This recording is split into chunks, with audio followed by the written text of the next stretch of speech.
Hi, this is Jim from Safety Wars. Before we start the program, I want to make sure everyone understands that we often talk about OSHA and EPA citations, along with some other regulatory actions from other agencies, legal cases, and criminal activity. Everyone is innocent until proven guilty in a court of law. Proposed fines are exactly that, and they are often litigated, reduced, or vacated. We use available public records, news accounts, and press releases. We cannot warranty or guarantee the details of any of the stories we share, since we are not directly involved with these stories, at least not most of the time. Enjoy the show.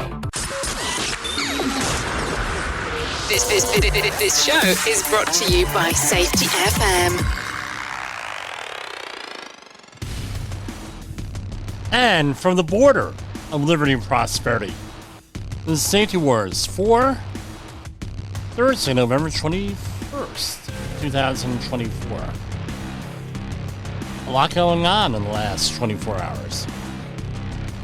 World War III going on here. If I had to pick a day when World War III started, probably be today. Waiting for the video to kick in. Very frustrating.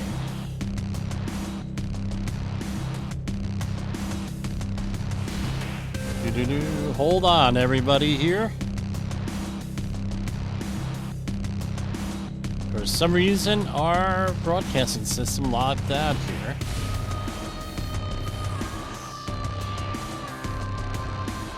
And I tell you what,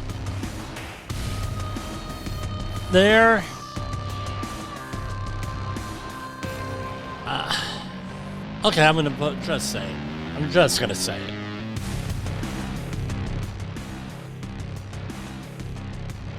Why? What exactly is the plan going on with Ukraine? Because today, Vladimir Putin sent on over it was very early this morning, sent over a ICBM, nuclear capable. It was loaded with conventional warheads, apparently as a show of force.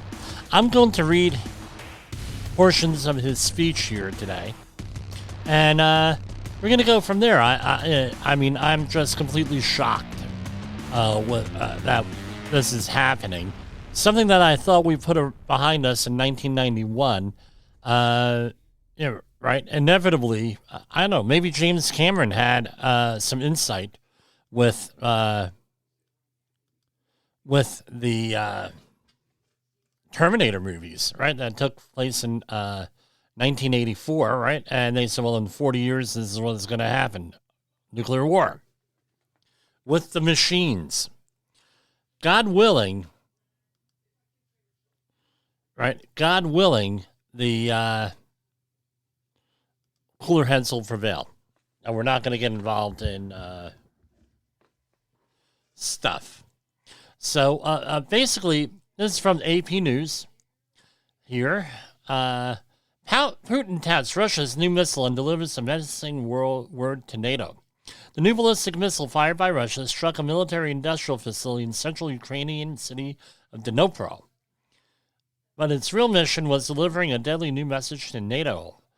After Thursday's strike touched off a debate over whether the Ukrainian plant was hit by an intercontinental ballistic missile, President Vladimir Putin made a surprise appearance on Russian television. All right, so I have the transcript right here. And this is Putin talking, not Jim Polson. Jim Polson was reading it, but this was his statement. I want to update the personnel of the Russian armed forces, the citizens of our country, our friends throughout the world, and those who continue to harbor illusions about the possibility of inflicting a strategic defeat on Russia, about the events that are taking place today in the zone of the special military operation, specifically following the use of Western-made long-range weapons on our territory. All right, so earlier this week we reported. Yes, I know, I didn't get out the podcast. It's been crazy. Believe it or not, I was doing training for a Ukrainian work crew last night. That's why I wasn't here. Continuing the course of escalating the Ukraine conflict, which was originally provoked by the West, the United States and its NATO allies announced that they are authorizing the use of their long-range precision-guided weapons systems on the territory of the Russian Federation. It is well known to experts, and the Russian side has repeatedly emphasized that it is impossible to use such weapons without the direct involvement of military specialists from the countries that produce them. And it goes on as to what happened. ATACMS were launched. UK-made Storm Shadows were launched, and they landed in Russia. Our air defense systems repelled these attacks. As a result, the goals that were obviously set by the enemy were not achieved. A fire at an ammunition depot in the Bryansk region caused by the fall of ATACMS missile debris was extinguished, and there were no casualties or serious damage. In the Kursk region, an attack was carried out on one of the command posts of our North Troop Group. As a result of the attack and air defense combat, there are unfortunately casualties, dead and wounded among the personnel of the facility's external security units and maintenance personnel. The command and operational staff of the control center were not wounded and are operating normally, managing our troops' actions to destroy and expel enemy units from the Kursk region. Once again, I would like to emphasize that the use of such weapons by the enemy is not able to affect the course of combat operations in the zone of the special military operation. Our troops are successfully advancing along the entire front line. All the goals we have set will be accomplished. In response to the use of American-British long-range weapons, the Russian armed forces launched a combined strike on a facility of the Ukrainian defense industrial complex. They tested one of Russia's newest intermediate-range missile systems in combat conditions. In this case, a ballistic missile with a nuclear hypersonic configuration. Our missile engineers named it Orshnik. Don't know what it is. The tests were carried out successfully. The goal of the launch was achieved on the territory of Ukraine in the city of Dnipropetrovsk. Dnipro in Ukrainian, one of the largest industrial complexes, well known since the days of the Soviet Union, which still produces missile equipment and other weapons, was hit. We are developing intermediate-range and shorter-range missiles as a response to the United States plans to produce and deploy intermediate-range and shorter-range missiles in Europe and the Asia-Pacific region. We believe that the United States made a mistake by unilaterally breaking the Intermediate-Range Nuclear Forces Treaty in 2019 under far-fetched pretexts. Today, the United States not only produces such equipment, but as we can see, is deploying its advanced missile systems to different regions of the world, including Europe, during training exercises for its troops. Moreover, through such drills, they are conducting training on how to use them. I remind you that Russia has voluntarily and unilaterally committed itself not to deploy intermediate and shorter-range missiles so long as U.S. weapons of this kind do not appear anywhere in the world. I repeat, the tests of the Orshnik missile system in combat conditions are being conducted by U.S. as a response to the aggressive actions of NATO countries against Russia. And it goes on and on. Okay.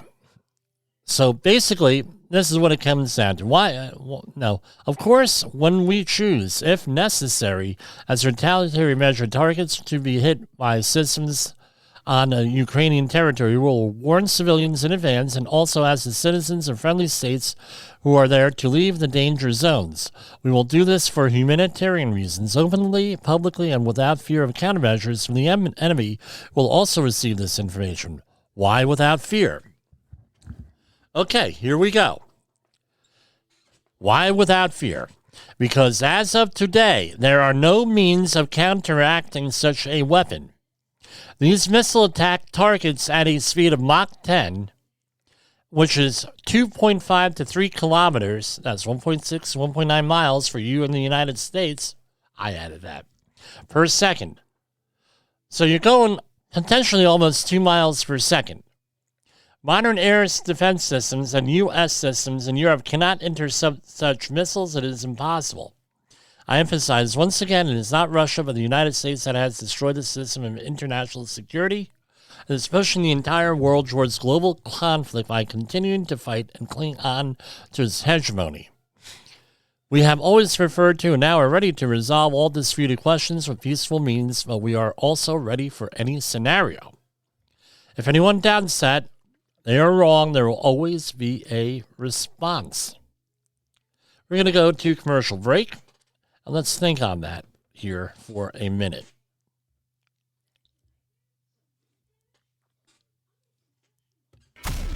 In the professional safety community, communication and planning are just a few keys to your program's success. The question many practitioners have is, where do I start? Dr. Jay Allen, the creator of the Safety FM platform and host of the Rated R Safety Show, has built a global foundation to help you along the way. Go to safetyfm.com and listen to some of the industry's best and most involved professionals, including Blaine Hoffman with the Safety Pro, Sam Goodman with the Hop 3. In the professional safety community, communication and planning are just a few keys to your program's success. The question many practitioners have is, where do I start?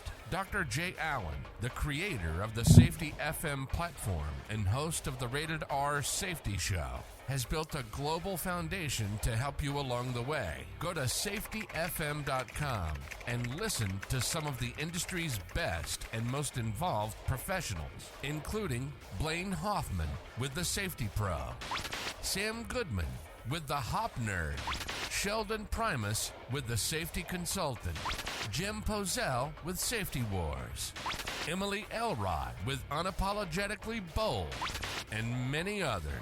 As individuals, we can do great things, but as a team, we become amazing. Dial into safetyfm.com today and surround yourself with a powerful force of knowledge and support.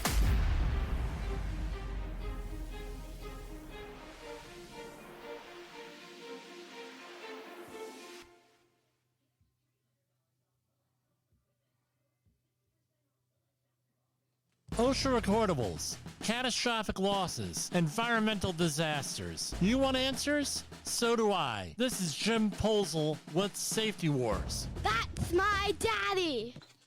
I don't know. What do you folks out there think? I'm going to continue to report on this stuff because I tell you what, usually this is what we get. Vladimir Putin said something today and said that blah, blah, blah, blah, blah. I want to give you the full story here. I mean, we're on very late at night and we got other things going on. We could, I'm sure I can line up some guests who are a little bit more knowledgeable than me on this stuff. But I'm just going to read the reports as they come out here with this. So my translation of this is like this. They're showing us that they have a defense. Right now, there's no defense for what they could do. So, if you've been following the news over the last 8 to 10 years, that these weapons have been out, these hypersonic weapons, you know that we do not have a defense against them, right? So, traveling pretty fast there with that. I don't know. What are we going to do? Do you like the old Nike missile systems, or are you going to send a nuclear weapon to destroy a nuclear weapon? How's that going to work out? There. Now, this is along the way of what you can do. Safety is not without, right? We're not about zero. Right?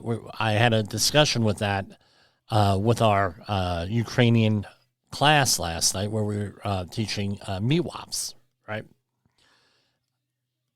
It's not zero. So we have safeguards, you have defense. One of the safeguards and everything else that we have is good governance, trusting our leaders to do the right thing. I don't know if we can necessarily do that on this subject anymore. I'm sorry to say. Why are they escalating this? Right, and these conspiracy theories are out there where our government is escalating this because the current administration is going to be out on 2 months from today at 12 noon, I think it is. Something like that. January 20th, 21st. A friend of this program, I'm not going to mention his name here without his permission, but he is a friend of the program, was one of the people who were selling arms to Ukraine legally from this country, U.S. source. He was a broker. And he was, they put the kibosh on it. Who's they? The Obama administration, because allegedly a Biden-linked firm got the contract, not the friend of our program here, who lives over in Chestnut Ridge, New York. I don't know. I don't know what to make out of this. I don't know what to do about it. I don't know what to think about it, but I do know this: disaster preparation. We have that need here, right? 3 to 4 days. In a nuclear conflict, I don't know how that's going to work out, but you don't know what situation you're going to be in.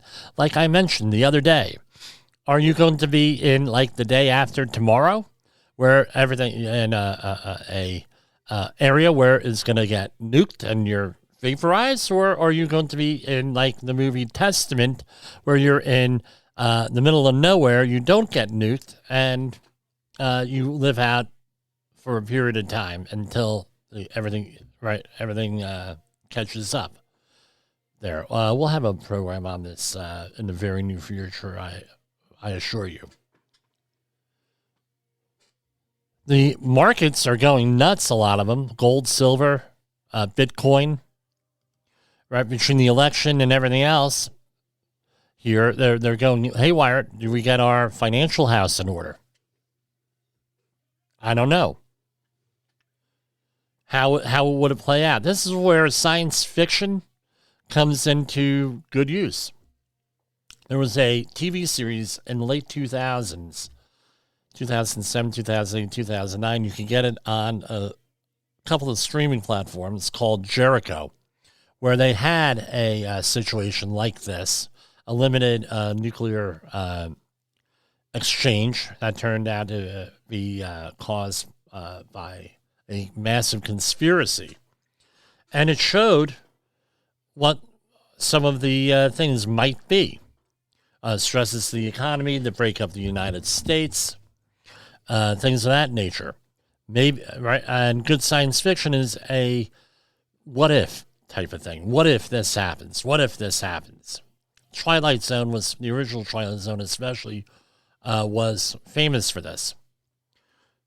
When you want to talk about AI and the ability of the AI, Star Trek The Next Generation was phenomenal on the predictions of what we have to deal with today with AI. So that's what my thing is. Call your congressman, call your senators, call the White House, prepare your family. Be reasonable. Don't be like some of these cults that are out there in the past that were, that were doing things, sell your house and all this other stuff. That's not what we're about here. We're about preparation. We're about reasonable precautions. And with that, we're going to take our next break. I'm going to set up the next part of the program. This is going to blow your mind. There's a new daytime talk show on your local cable access station. What happens when safety, scandal, and heartbreak collide? Welcome to Safety Wars, the talk show. Today's episode is a doozy. Imagine confronting your unsafe supervisor who just happens to be your ex-wife's new hubby. Talk about a powder keg. But wait, there's more. We've got an exclusive interview with a corporate exec who's taken out life insurance policies on his riskiest workers, hoping to cash in on a deadly mishap. Yup, you heard that right. It's a real-life plot twist you can't make up. Tune in as Jim Posel, CSP, our very own Jerry Springer of safety, dives deep into this explosive confrontation. Sparks will fly and secrets will be exposed. Catch the full episode on Safety Wars on YouTube and your favorite podcast platform.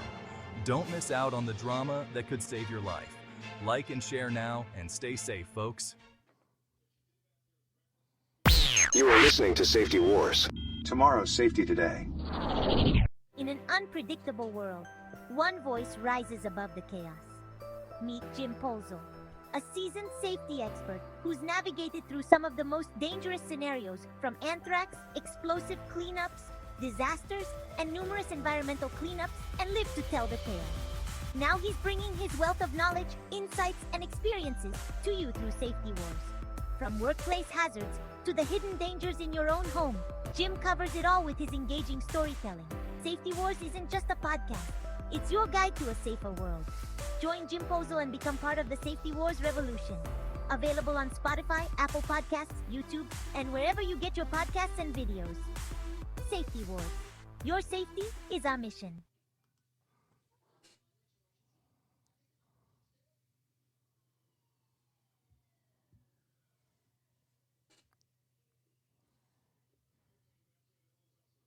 Want to avoid hefty OSHA fines and keep your team safe?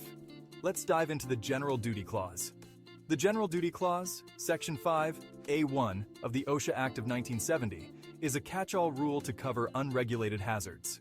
Employers must keep workplaces free from recognized dangers that could cause death or serious harm. For OSHA to cite you under the General Duty Clause, they must prove the following 4 things. 1. The employer failed to render its workplace free of a hazard. 2. An employee was exposed to that hazard. 3. That hazard was causing or likely to cause death or serious physical harm. And 4. Feasible means exist to free the workplace of the hazard. Employees aren't off the hook either. Section 5B mandates they follow all safety standards. Both employers and employees must work together to maintain a safe work environment. Examples: think lifting above shoulder height repeatedly, or working without proper support. Stay proactive.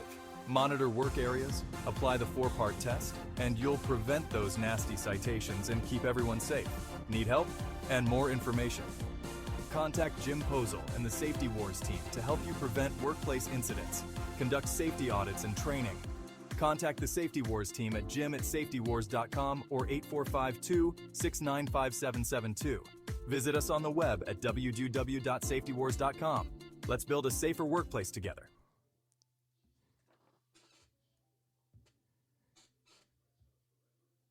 From the front lines of the safety war, it's Safety Wars, with your host, Jim Posel on Safety FM.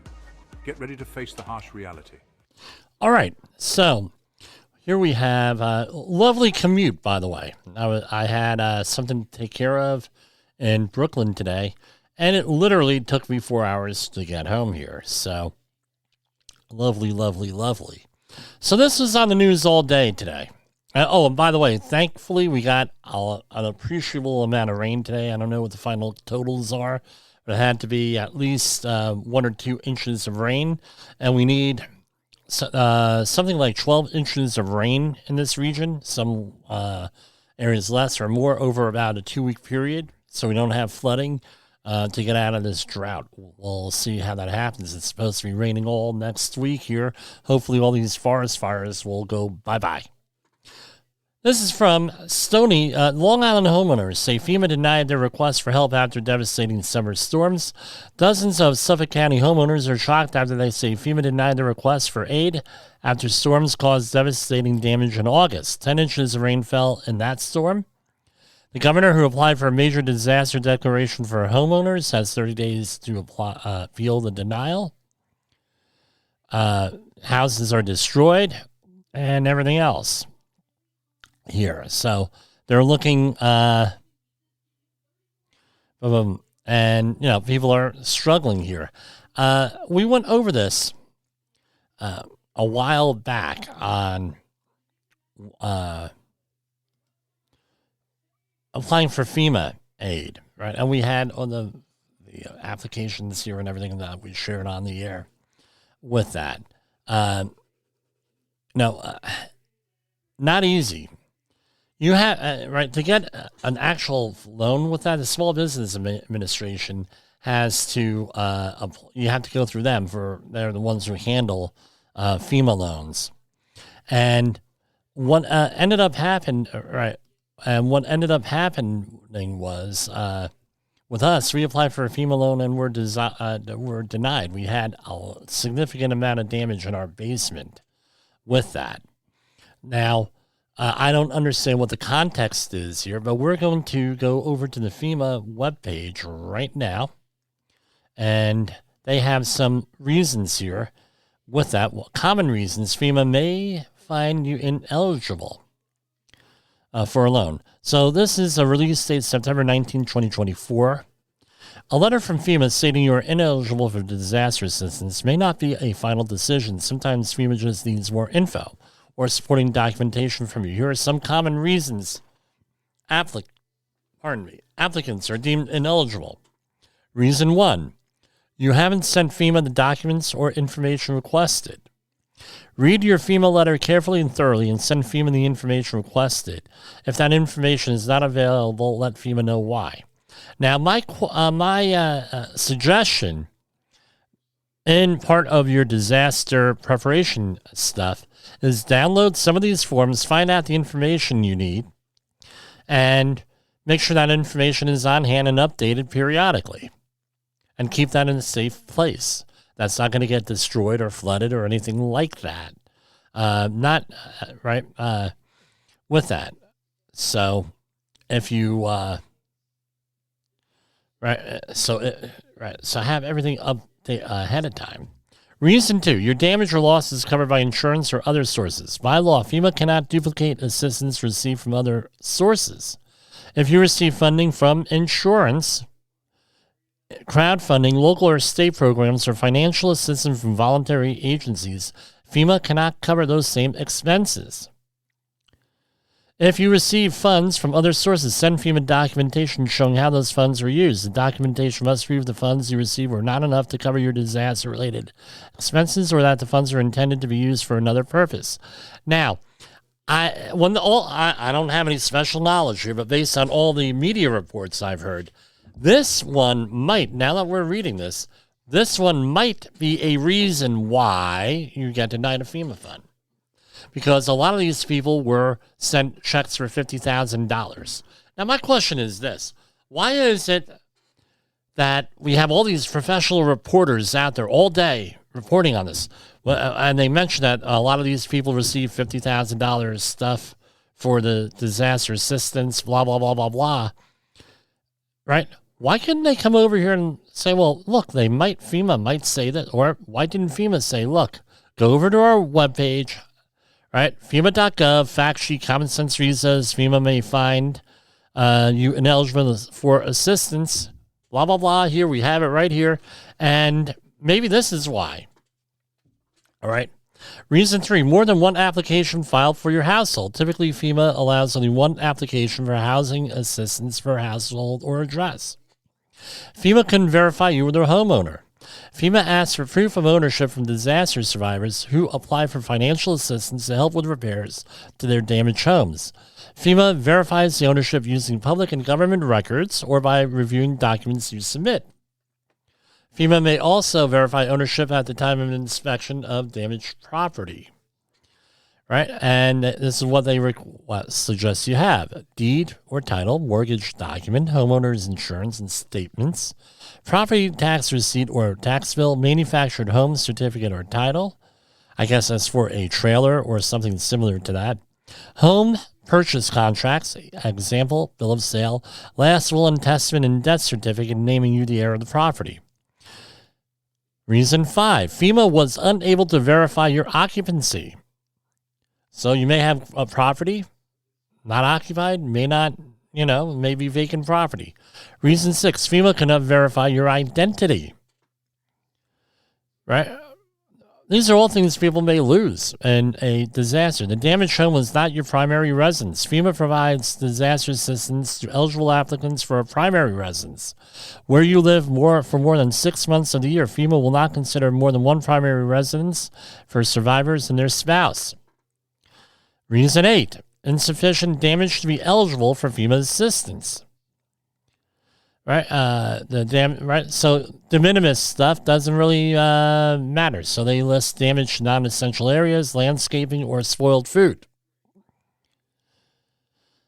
Reason 9, FEMA inspection vector was unable to reach you at the contact information provided. Going on and on and on. So why couldn't that, let's not go around and say, well, those bastards at FEMA didn't do X, Y, and Z, and there's reports that they ran out of money and everything else, which probably are true, right? However, why don't we add a little bit of context here? People are already angry at the government. Why don't we try to be peacemakers and try to get along, get to the context, because context drives behavior with this. All right. Heading on over to OSHA. Let's do a share screen on that.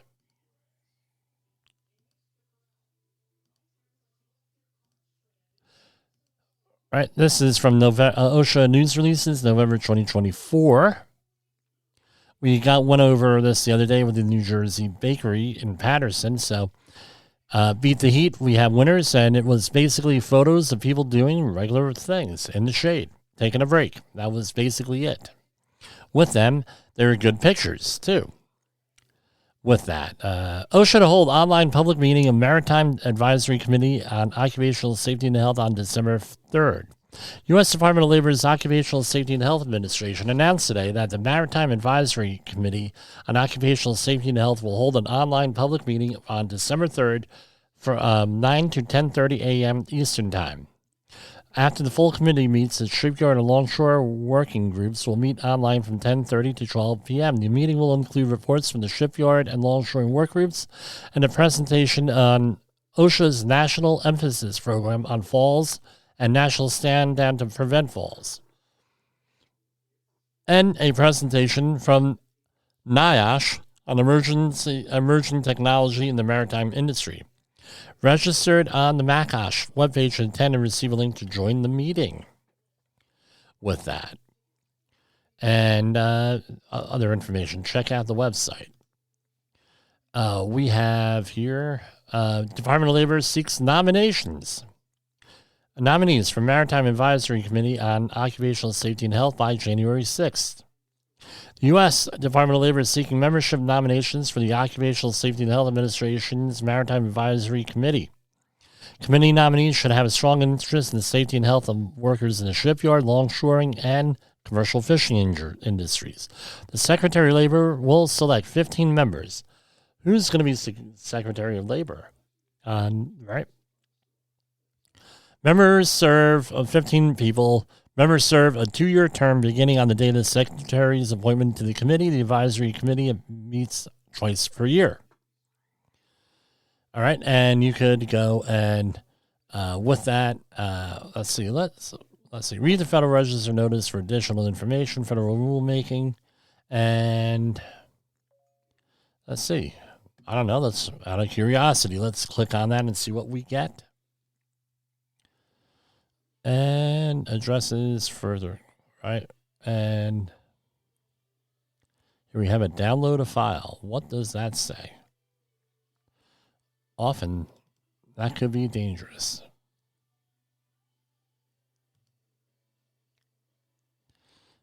Okay, hold on.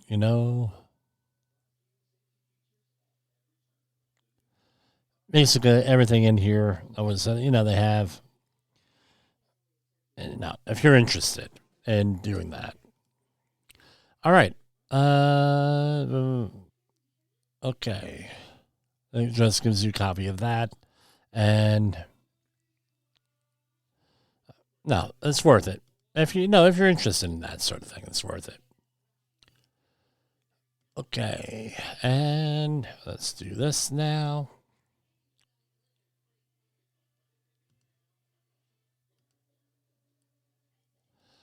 Let's go on over to the news releases from the Department of Labor. This is these news releases are out there. They're for you. If you want to find out what the agency is doing, these are good. U.S. Department of Labor announces new research that underscores the benefits of paid family and medical leave. U.S. Department of Labor today announced the release of new research a commission that found a national paid family and medical leave program will reduce poverty across all communities and diminish the poverty gap among workers, especially Black and Hispanic workers who experience some of the highest poverty rates. The department's Women's Bureau commissioned the research from the Urban Institute, which includes a report analyzing the potential effect of a universal national paid family and medical leave policy would have on America's workers, a literature review on the impacts of paid leave, and a brief on the impact of state paid leave policies on taxes. The research also includes 4 state-specific reports estimating the costs and benefits of proposed paid family and medical leave policies. Only 13 states and the District of Columbia currently have a paid family and medical leave program. 27 as of March 2023, only 27% of civilian workers had access to paid family leave. And it goes on and on and on. I know in some states there is like a pool that employers have to pay into for this. Signature Health takes multiple actions to improve safety after U.S. Department of Labor investigation of a Maple Heights stabbing. Again, this is one of the focused areas. I don't know how... I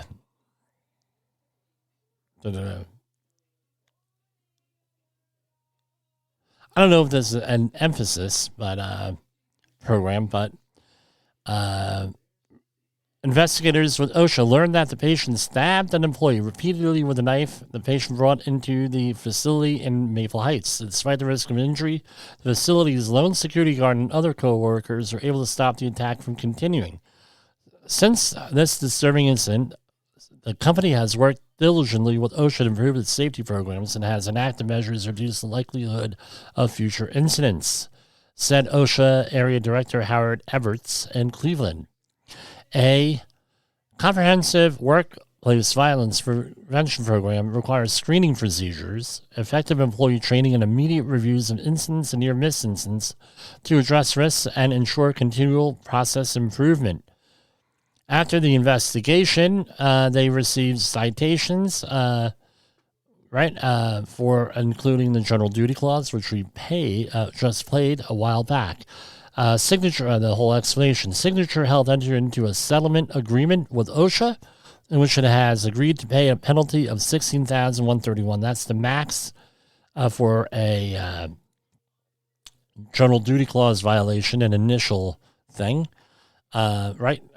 Serious. In the last 6 months since the incident, Signature Health has implemented the following actions: install weapons detection system, hire risk consultation specialists, reviews its procedures, establish a position focused on workplace violence prevention and emergency response, aka safety professional, strengthen its workplace violence prevention program by updating policies and procedures such as the weapon response and preparedness procedure, conduct employees on how objects other than known weapons such as guns and knives can be used as weapons, establish workplace violence committees, and add signage stating no weapons are allowed. I tell you what, that signage works every time, right? No weapon, just like the fallout shelter ones prevent nuclear attacks. I know, maybe we'll get it. I don't know. So let's dive in and see what they have here. So normally, with a general duty clause violation, they have to prove the case that there was a way of preventing this, right? Of preventing this. So with that, right, goes on and on. Citation 1, item 1, serious, and this is $16,131, the max for a serious violation. OSHA Act of 1970, Section 5A1, the employer did not furnish employment in a place of employment free from recognized hazards that were causing or likely to cause death or serious physical harm to employees, and that employees are exposed to the hazard of patient on-staff violence, including being physically assaulted by patients utilizing weapons. On or about April 24, 2024, and at times continuing thereafter, the employer failed to ensure that healthcare providers were protected against life-threatening injuries from patient on-staff violence, including but not limited to patients harboring and or utilizing weapons. During a mental health appointment, a caretaker was assaulted by a patient and stabbed multiple times with a knife that was brought into the facility without detection. The assault resulted in the inpatient hospitalization of the employee with face and upper body wounds. Hopefully they make a complete recovery on that. Feasible means of abatement include but are not limited to, so they have to state the case, what you didn't do, right? What happened, and now how you're going to solve it. Develop, document, and implement a comprehensive workplace violence prevention program that includes engineering, administration, and work practice controls. That's your hierarchy of controls. Among other provisions, the program should include management commitment and employee participation, worksite analysis and hazard identifications, such as workspace configuration, weapons of opportunity like furniture, keyboards, scissors, letter openers, etc., hazard prevention and control, such as flagging disruptive patients, safety and health training, reporting, record keeping, post-incident investigation procedures, program evaluation and audits. Revise, document, and number 2, revise, document, implement, and we won't go through all of them, and maintain security procedures for patients entering the facility. Such procedures shall include, but not limited to, zero tolerance policies, ensuring all persons entering the facility are screened for weapons, beyond visually scanning the persons, as using non-invasive weapon screening techniques like handheld metal detection wands or static pass-through metal detectors. 3, train all current and new non-supervisory and supervisory employees on Signature Health's comprehensive workplace violence plans and its procedures. 16,131. Citation 2, item 1. Other than serious, the employer did not report within 24 hours a work-related incident resulting in an inpatient hospitalization, amputation, or loss of an eye. 11,524. Signed by Mr. Everts. Now, let's say that you are a safety professional, right? Let's say you're a safety professional, and you work at one of these facilities, or you are a employee at one of these facilities, or you know an employee at one of these facilities. Good idea would be to print this out, right? If you do have safety, professionals or as a committee or something, and show it. Hey, did you hear about this? What happened here? That blah blah blah. They got fined $27,000, and document it. By the way, document it. Because this way, if there's an issue and you get attacked, now you have proof that they knew about it. And at that point, hey, they knew that there was a requirement, general duty clause. Now OSHA doesn't look, if there's an incident, OSHA doesn't look too fondly on that, to say the least. Now, unfortunately, if you work in a state facility, the state enforcement against its own people and the regulation against their own employees is not so good, in my experience, because the biggest, when I see people, family members, friends, I belong to several organizations, and the biggest thing that I hear about is, Jim, I'm a teacher. Jim, I work in a hospital, a state hospital. Jim, I work in a prison. Jim, I work as a corrections officer. Jim, I work as a police officer.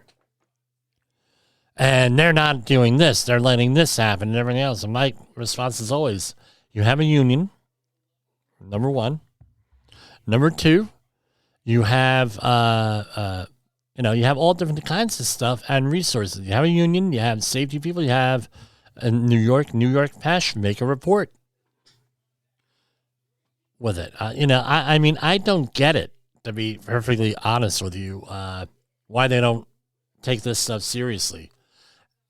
Right? One of the things I like to do, right, when I want to do something completely and totally mindless, I watch TikTok videos. And it's usually either police encounter or court, right? Sort of thing. And you see people making fools out of themselves in court and on the police videos and everything else. And we'll just say they have the legal authority, right? The courts have the legal authority. Police have the legal authority. Now the question has an answer, especially with what's going on here with stuff in the news we read before. Do they have the moral authority? And your own organization. Yeah, you may have the legal authority, the legal responsibility, the job description, what have you. But do you have the moral authority? Well, what do you mean, Jim? Okay, and I deal with this all the time. Supervisors not wearing appropriate PPE. Well, what do you mean, Jim? They're not wearing PPE at all.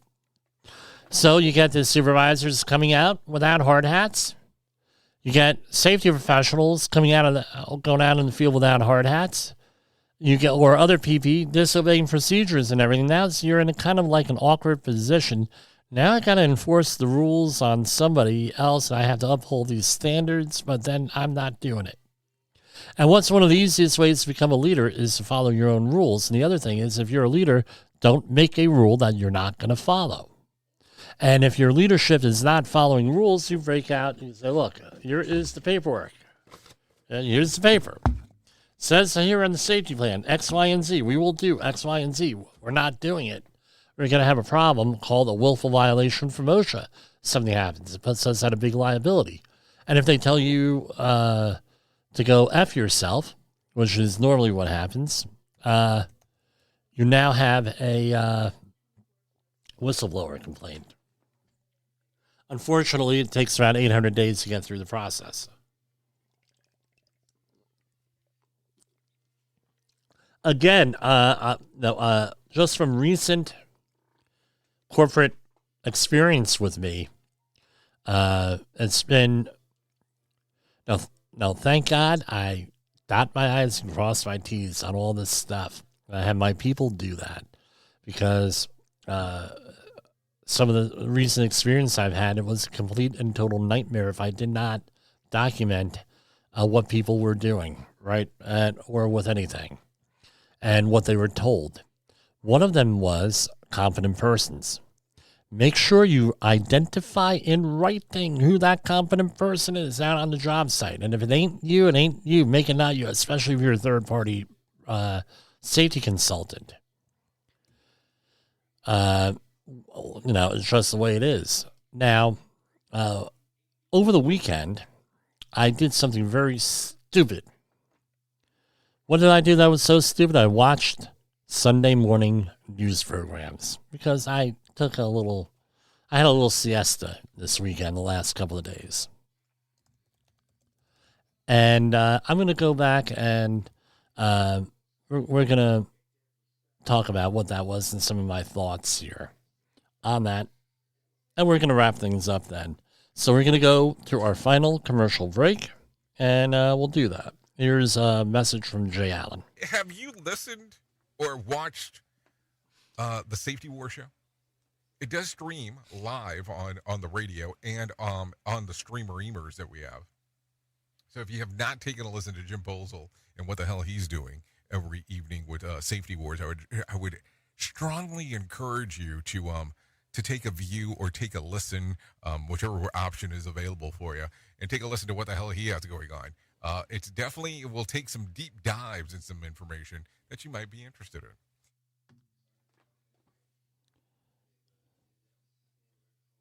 Hey there, safety professionals.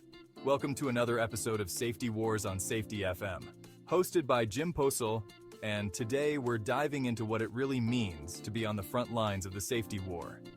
So, let's start with the basics. Safety is not just a set of rules or regulations. It's a culture, a mindset, a way of life. When we talk about safety, we're not just protecting workers from harm. We're building an environment where everyone can thrive. It's about going home safe and sound to our families every single day. Now, I know it sounds like a heavy responsibility, but that's why we're here. To make sure everyone understands the importance of safety and knows how to implement it effectively. Whether you're a seasoned safety professional or just starting out, there's always something new to learn. Let's talk about some key strategies. First up, communication. It's critical to ensure that everyone on the team is on the same page. Regular safety meetings, clear signage, and open dialogue can prevent a lot of accidents before they even happen. Next, let's focus on training. Proper training equips your team with the knowledge and skills they need to stay safe. Remember, it's not just about ticking a box. It's about making sure every worker understands the why behind each safety protocol. This understanding fosters a culture of safety where everyone looks out for one another. Of course, we can't forget about technology.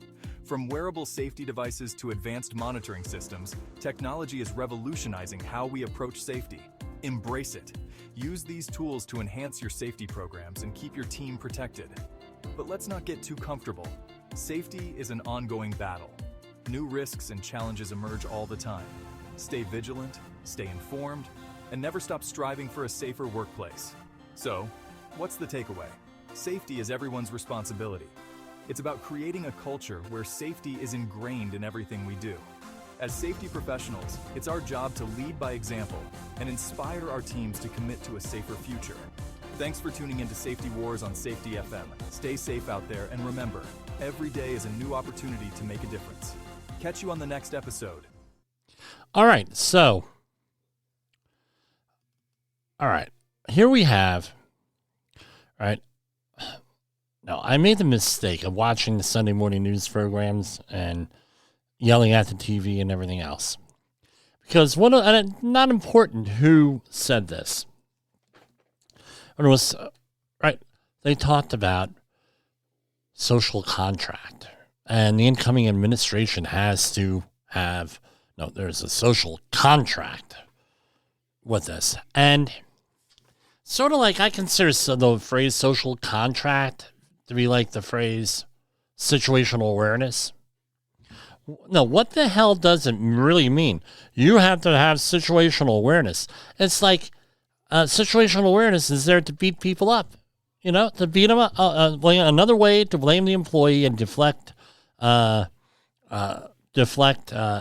blame from management and from other, and I don't want to say management versus worker, but basically people are out there, they're not aware of what goes on in the field. And this saves paperwork. I tell you what, every time that I have to review a accident report for a client or one of my people does this, and my people know not to do this, I do not ever want to see the words lack of situational awareness on any document because it's useless. It ends the discussion.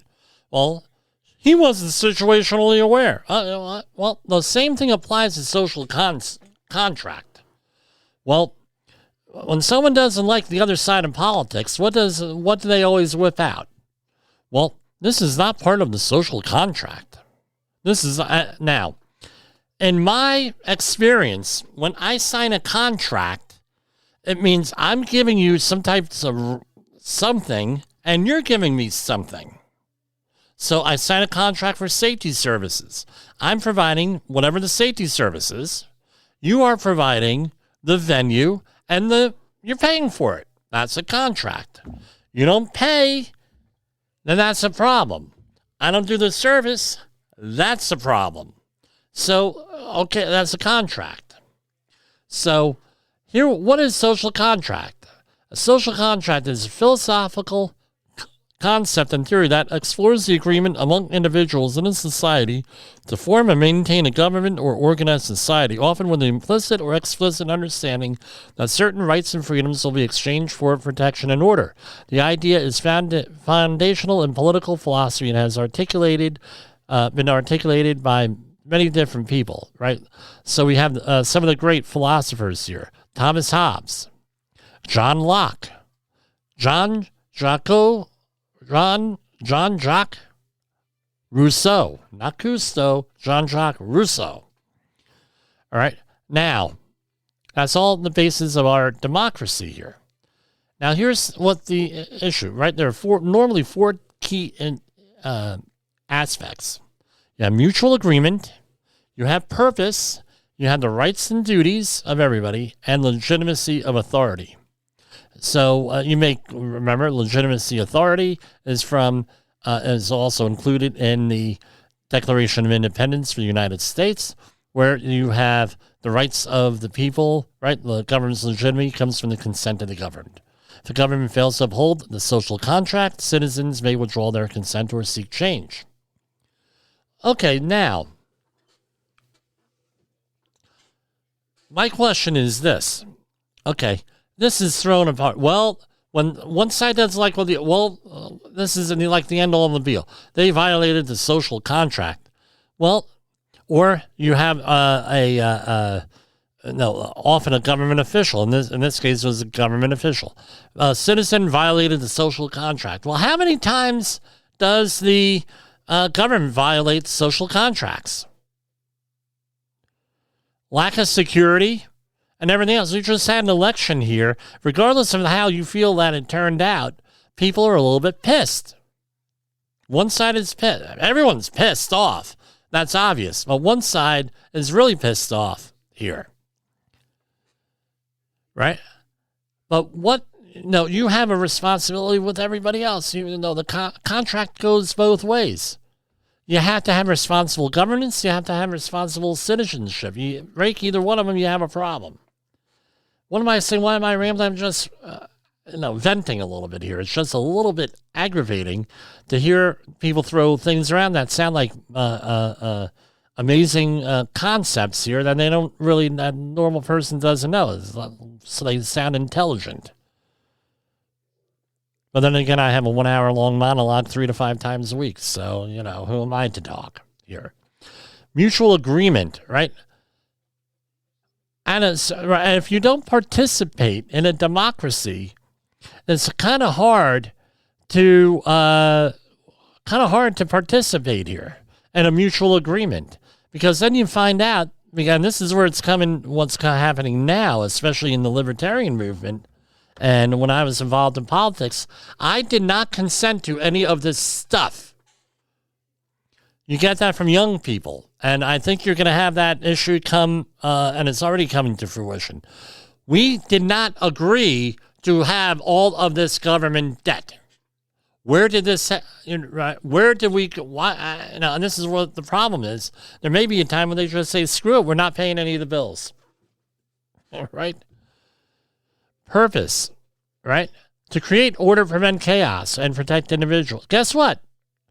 They did not, right? What's going on here? To ensure collective well-being and promote justice. Both sides guilty of this. Comes down to this, moral authority. Do they have the moral authority to do anything when they break the laws? This is why it's important you need to enforce the laws, especially against government officials that are corrupt. This is why it's important to vote, because that's one way that the government says we're not going to prosecute, because if you didn't like that, the person's in office, you could have been voted out, or she could have been voted out, and everything else. What's my point? My point is participate. My point is don't point the finger that other people are violating some type of social contract. And number 3, you're foisting a social contract from bad governance from 2 or 3 generations ago, and maybe 10 years ago on newborns. Here. It's not going to turn out well. As friend of the program, Murray Sabrin, he's been on here at least one time over the last 3.5 years. Do you want to get hit by a truck or a bus? You don't want to get hit by either one, but that's what's going to happen here with the way things are going. And, be prepared. Be prepared. That's all I have to say. For Safety Wars, this is Jim Posel. I hope to be back here tomorrow. If not, I will see you hopefully Monday of next week. Definitely not Tuesday. I will be at a high school reunion. So I will catch you later. The views and opinions expressed on this podcast are those of the host and its guest and do not necessarily reflect the official policy or position of the company. Examples of analysis discussed within this podcast are only examples. They should not be utilized in the real world as the only solution available, as they are based only on very limited and dated open source information. Assumptions made within this analysis are not reflective of the position of the company. No part of this podcast may be reproduced, stored in a retrieval system, or transmitted in any form or by any means, mechanical, electronic, recording, or otherwise, without prior written permission of the creator of the podcast, Jay Allen.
Listen close.